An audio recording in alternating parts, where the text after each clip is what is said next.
தமிழ் குர்ஆன்.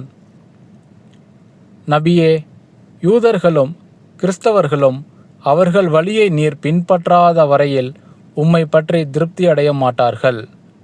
ஆகவே அவர்களை நோக்கி, நிச்சயமாக அல்லாவின் வழி இஸ்லாம், அதுவே நேர்வழி என்று சொல்லும். அன்றி ஞானம் உம்மை வந்தடைந்த பின்னரும் அவர்களுடைய இச்சைகளை பின்பற்றுவீரேயானால் அல்லாவிடமிருந்து உம்மை காப்பாற்றுபவனும் உமக்கு உதவி செய்பவனும் இல்லை. யாருக்கு நாம் வேதத்தை கொடுத்தோமோ அவர்கள் அதை எவ்வாறு ஓதி ஒழுகிட வேண்டுமோ அவ்வாறு ஓதுகிறார்கள். அவர்கள்தாம் அதன் மேல் நம்பிக்கை உள்ளவர்கள். யார் அதை நிராகரிக்கின்றார்களோ அவர்கள் பெரும் நஷ்டவாளிகளே.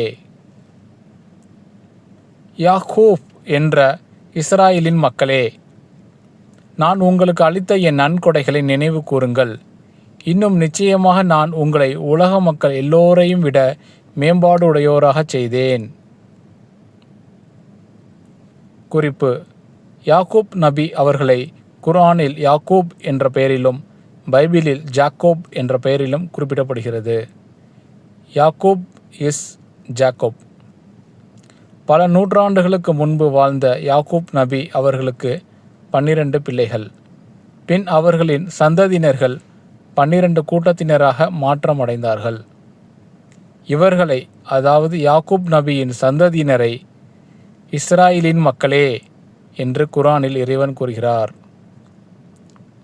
யாக்கூப் நபியின் 12 பிள்ளைகளுள் ஒருவர்தான் யூசுப் நபி.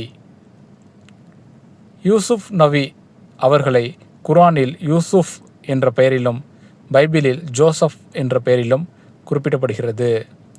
Yusuf is Joseph.